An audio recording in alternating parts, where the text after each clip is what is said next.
പുതിയൊരു വീഡിയോയിലേക്ക് സ്വാഗതം. ഈ ഒരു വീഡിയോയിലൂടെ നിങ്ങളുമായിട്ട് പരിചയപ്പെടുത്താൻ പോകുന്നത് നമ്മൾ പത്രങ്ങളിലും അതല്ലെങ്കിൽ ഫേസ്ബുക്കിലാണെങ്കിലും ശരി യൂട്യൂബിലാണെങ്കിലും ശരി ഒരുപാട് ചർച്ചകൾ നടക്കുന്നുണ്ട്. സോളാർ ഇപ്പോൾ വെക്കുന്നത് ലാഭകരമാണോ എന്നുള്ളതിനെ കുറിച്ചിട്ട്. അതായത് സോളാറിനെ കുറിച്ചിട്ട് KSEBിയുടെ ഭാഗത്ത് നിന്ന് പുതിയൊരു റെഗുലേഷൻ പുറപ്പെടുവിച്ചിട്ടുണ്ട്. അതിലെന്തൊക്കെ കാര്യങ്ങളാണ് പറയുന്നത്, അതുകൊണ്ട് തന്നെ ഇത് ലാഭകരമാണോ എന്നുള്ളതിനെ കുറിച്ച് ഒരുപാട് ചർച്ചകൾ നടക്കുന്നുണ്ട്. അപ്പോൾ അതിനെക്കുറിച്ചിട്ടാണ് നമ്മൾ ഈ ഒരു വീഡിയോയിലൂടെ ചർച്ച ചെയ്യുന്നത്. നിങ്ങൾ ആദ്യമായിട്ടാണ് ഈ വീഡിയോ കാണുന്നതെങ്കിൽ ചാനൽ സബ്സ്ക്രൈബ് ചെയ്യാനും ബെല്ലൈക്കൺ എനേബിൾ ചെയ്യാനും മറക്കരുത്. ഇനി നമുക്ക് സോളാറുമായി ബന്ധപ്പെട്ടിട്ടുള്ള കാര്യങ്ങൾ എന്തൊക്കെയാണെന്ന് ഈ ഒരു വീഡിയോയിലൂടെ ചർച്ച ചെയ്യാം. നമുക്ക് നേരെ വീഡിയോയിലേക്ക് കിടക്കാം. പുതിയ മാറ്റങ്ങൾ എന്താണെന്ന് വെച്ച് കഴിഞ്ഞാൽ കേരള സ്റ്റേറ്റ് റെഗുലേറ്ററി കമ്മീഷനെ പുതിയ ഒരു റെഗുലേഷൻ പുറപ്പെടുവിച്ചിട്ടുണ്ട് സോളാറിൻ്റെ കാര്യത്തിൽ. 2025 ഒക്ടോബർ 1 മുതൽ നിലവിലുള്ള സോളാറിൻ്റെ എല്ലാ സ്കീമുകളും എടുത്തു മാറ്റിയിട്ട് പുതിയ രൂപത്തിലുള്ള സ്കീമുകളാണ് ഇനി റെഗുലേറ്ററി കമ്മീഷൻ പുറപ്പെടുവിച്ചിട്ടുള്ളത്. നമുക്കെല്ലാവർക്കും അറിയാം, സോളാർ വെക്കാൻ ഇനീഷ്യൽ കോസ്റ്റ് വളരെയധികം കൂടുതലുള്ളൊരു സിസ്റ്റമാണ് സോളാർ ചെയ്യുക എന്നുള്ളത്. സോളാർ ചെയ്തു കഴിഞ്ഞാൽ അതിൽ നിന്ന് നമുക്ക് വരുമാനം ഉണ്ടാക്കണമെങ്കിൽ നമ്മൾ അതിൽ നിന്ന് ഉൽപ്പാദിപ്പിക്കുന്ന വൈദ്യുതി നമ്മൾ എത്ര രൂപക്കാണോ നമ്മൾ KSEBിയിൽ നിന്ന് നമ്മൾ പൈസ കൊടുത്ത് വാങ്ങിക്കുന്നത് അതേ ഒരു രൂപക്ക് തന്നെ നമുക്കത് വിൽക്കാൻ പറ്റി കഴിഞ്ഞാൽ നമുക്കത് ലാഭകരമായിട്ട് മാറുള്ളൂ. അങ്ങനെ ഉണ്ടെങ്കിൽ മാത്രമേ നമ്മൾ സോളാറിന് വേണ്ടിയിട്ട് നമ്മൾ ചിലവാക്കിയ ആ ഒരു പൈസ നമുക്ക് തിരിച്ചു പിടിക്കാൻ സാധിക്കുള്ളൂ. ഒരു 3-4 വർഷം കൊണ്ടൊക്കെ നമുക്ക് തിരിച്ചു പിടിക്കാൻ സാധിക്കും. നിലവിൽ റെഗുലേറ്ററി കമ്മീഷൻ കൊണ്ടുവന്ന ഈ ഒരു കാര്യങ്ങൾ വെച്ച് നോക്കിക്കഴിഞ്ഞാൽ നമുക്കൊരു 4-5 വർഷങ്ങൾ കൊണ്ടൊന്നും നമുക്ക് തിരിച്ചു പിടിക്കാൻ കഴിയില്ല. ഒരു 8-9 വർഷങ്ങളിലേക്ക് അത് നീണ്ടുപോകാൻ സാധ്യതയുണ്ട്. ആ കാര്യങ്ങൾ എന്തൊക്കെയാണെന്ന് നമുക്ക് നോക്കാം. ഇതുവരെ KSEBിയുടെ ഭാഗത്തുനിന്ന് 100 kW വരെയുള്ള ലോഡുകൾക്ക് നെറ്റ് മീറ്ററിംഗ് സംവിധാനമായിരുന്നു ഉണ്ടായിരുന്നത്. ഇനി ആ നെറ്റ് മീറ്ററിംഗ് സംവിധാനം ഒഴിവാകുകയാണ്. ഈ ഒരു നെറ്റ് മീറ്ററിംഗ് സംവിധാനം നമുക്ക് 3 kW വരെയുള്ള സോളാർ പാനൽ വെച്ച ആളുകൾക്ക് മാത്രമേ നമുക്കത് ഉപയോഗിക്കാൻ സാധിക്കുള്ളൂ. 5 കിലോവാട്ടിന് മുകളിലേക്ക് നമ്മൾ ചെയ്ത ആളുകൾക്ക് ഒരിക്കലും ആ ഒരു സംവിധാനം ഇനി നമുക്ക് മുന്നോട്ട് കൊണ്ടുപോകാൻ സാധിക്കില്ല എന്നുള്ളതാണ് KSEB നമ്മോട് പറയുന്നത്. നെറ്റ് മീറ്ററിംഗ് സംവിധാനം എന്താണെന്ന് വെച്ച് കഴിഞ്ഞാൽ നമ്മൾ സോളാർ പാനലിലൂടെ ഉണ്ടാക്കിയെടുക്കുന്ന വൈദ്യുതി ഉണ്ടല്ലോ, ആ ഒരു വൈദ്യുതി നമ്മൾ KSEBിയിൽ നിന്ന് വാങ്ങിക്കുന്ന വൈദ്യുതികൾക്കുള്ള ചിലവുണ്ടല്ലോ, ആ ഒരു പൈസൻ്റെ അതേ മൂല്യത്തിലായിരിക്കും നമ്മൾ ഈ സോളാർ പാനലിൽ നിന്ന് ഉൽപ്പാദിപ്പിക്കുന്ന വൈദ്യുതിക്കും KSEBിയിലെ വൈദ്യുതിക്കും ഒരേ റേറ്റാണ് നമ്മൾ KSEB ആദ്യം കണ്ടിരുന്നത്. അതായത് നമ്മൾ എത്രയാണോ ഉൽപ്പാദിപ്പിക്കുന്നത് അതേ ചിലവിലാണ് നമ്മൾ എന്ത് ചെയ്യുന്നത് KSEBിയുടെ കയ്യിൽ നിന്ന് വാങ്ങുന്നത്. അപ്പോൾ നമുക്കത് നഷ്ടമില്ലാത്ത രൂപത്തിലായിരുന്നു കഴിഞ്ഞ കാലങ്ങളിലൊക്കെ മുന്നോട്ട് പോയിരുന്നത്. ഇനി ആ രൂപത്തിലല്ല ഇനി മുന്നോട്ട് പോകുക എന്നുള്ളതാണ് KSEBിയുടെ ഭാഗത്തു നിന്നുള്ള ഒരു അറിയിപ്പ്. അതായത് നമ്മൾ 5 രൂപയ്ക്ക് വൈദ്യുതി നമ്മൾ വാങ്ങുന്നതും നമ്മൾ സോളാറിൽ നിന്ന് ഉണ്ടാക്കുന്ന ഓരോ യൂണിറ്റിനും 5 രൂപ വീതത്തിലായിരുന്നു KSEB അങ്ങോട്ട് തിരിച്ചെടുത്തിരുന്നത്. ഇനി അങ്ങനെ മുന്നോട്ട് പോകാൻ സാധിക്കില്ല എന്നുള്ളതാണ് KSEB അറിയിക്കുന്നത്. പുതിയ നിയമത്തിൽ 3 കിലോവാട്ട് വരെയുള്ള ആളുകൾക്ക് ഈ ഒരു സംവിധാനത്തിലൂടെ മുന്നോട്ട് പോകാൻ സാധിക്കുള്ളൂ. 5 കിലോവാട്ടും അതിന് മുകളിലേക്കുള്ള ആളുകൾക്ക് ഈ രൂപത്തിൽ ഒരിക്കലും മുന്നോട്ട് പോകാൻ സാധിക്കില്ല. അങ്ങനെ വരുമ്പോൾ 5 കിലോവാട്ടിന് മുകളിലുള്ള ആളുകൾക്ക് ഒരു സോളാർ പാനൽ വെക്കുന്നത് ഒരു നഷ്ടക്കച്ചവടമായി മാറാനുള്ള സാധ്യതയും കാണുന്നുണ്ട്. 5 കിലോവാട്ടിന് മുകളിലുള്ള ആളുകൾക്ക് നെറ്റ് ബില്ലിംഗ് സംവിധാനമാണ് കൊണ്ടുവരുന്നത്. നെറ്റ് ബില്ലിങ്ങും നെറ്റ് മീറ്ററിങ്ങും മാറ്റുന്നുണ്ട്.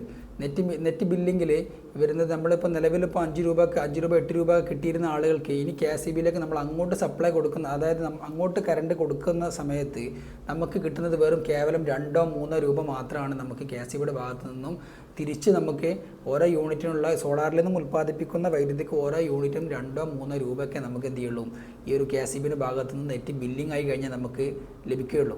അതേസമയത്ത് തന്നെ KSEBിയിൽ നിന്ന് നമ്മൾ ഇങ്ങോട്ട് വാങ്ങുന്ന വൈദ്യുതി ഉണ്ട്, അതായത് നമ്മൾ വീടുകളിലും സ്ഥാപനങ്ങളിലൊക്കെ ഉപയോഗിക്കുന്ന വൈദ്യുതി ഉണ്ടല്ലോ, ആ വൈദ്യുതിക്ക് ഒരു 8 രൂപ 10 രൂപയ്ക്ക് വരാനും സാധ്യതയുണ്ട്. അപ്പോൾ അങ്ങനെ നോക്കുമ്പോൾ നമ്മൾ ഈ 2 രൂപയ്ക്ക് നമ്മൾ അങ്ങോട്ട് കൊടുത്തിട്ട് 10 രൂപയ്ക്ക് സപ്ലൈ ഇങ്ങോട്ട് വാങ്ങിക്കുക എന്ന് വെച്ച് കഴിഞ്ഞാൽ അത് നഷ്ടമായി മാറില്ലേ.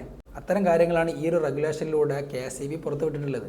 മുൻപൊക്കെ 4-5 കൊല്ലങ്ങൾ കൊണ്ട് നമ്മൾ സോളാർ വെക്കാൻ വേണ്ടിയിട്ട് നമ്മൾ ഇറക്കിയ ഒരു പൈസ ഉണ്ടല്ലോ, ആ ഒരു പൈസ നമുക്ക് തിരിച്ചു പിടിക്കാൻ സാധിക്കുന്നുണ്ടെങ്കിൽ ഇനി നമുക്ക് 10-12 കൊല്ലം കഴിയും ഇങ്ങനെ തിരിച്ചു പിടിക്കാൻ സാധിക്കണം എന്നുണ്ടെങ്കിൽ. കാരണം അങ്ങനെ ആ ഒരു സമയം കഴിഞ്ഞാൽ നമുക്ക് ഇത് തിരിച്ചു പിടിക്കാൻ സാധിക്കുമോ എന്നുള്ളത് തന്നെ സംശയമാണ്. അതുകൊണ്ട് തന്നെ ഇത് എത്ര കാലത്തോളം ഈ ഒരു രൂപത്തിൽ മുന്നോട്ട് പോകും എന്നുള്ളതും ഒരു ചർച്ചയാക്കേണ്ട ഒരു വിഷയം തന്നെയാണ്.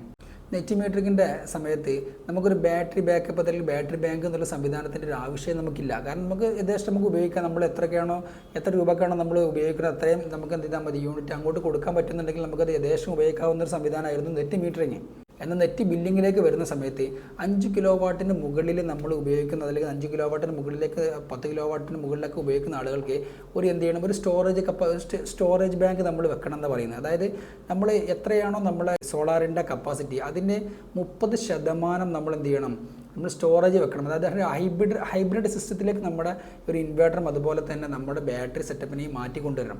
അങ്ങനെ കൊണ്ടുവരിക എന്ന് പറഞ്ഞാൽ തന്നെ ഒരു വലിയൊരു ചിലവാണ്. നിലവിൽ ഒരു 2-3 ലക്ഷം രൂപ എന്ത് ചെയ്യും, അതിന് വേണ്ടി മാത്രം തന്നെ ചിലവാകും. അപ്പോൾ നിലവിൽ ഒരു ഒക്ടോബർ 1-ാം തീയതിക്ക് ശേഷം ഈ ഒരു ബില്ല് പാസ്സാവുകയാണെന്നുണ്ടെങ്കിൽ ഒക്ടോബർ 1-ാം തീയതിക്ക് ശേഷം വെക്കുന്ന ആളുകൾക്ക് ഒരു 5 കിലോ വാട്ടൊക്കെ നമ്മൾ വെക്കാൻ ഉദ്ദേശിക്കുന്നുണ്ടെങ്കിൽ വലിയൊരു എമൗണ്ട് ആയിരിക്കും. ഒരു 5-6 ലക്ഷം രൂപ വരെയൊക്കെ നമുക്ക് ഈ ഒരു സോളാർ പാനൽ സെറ്റ് ചെയ്യാൻ വേണ്ടിയിട്ട് നമുക്ക് ചിലവാകും. അങ്ങനെ വെച്ചാൽ തന്നെ നമുക്കത് ലാഭകരമാകുമെന്നും നമുക്ക് പറയാൻ പറ്റില്ല.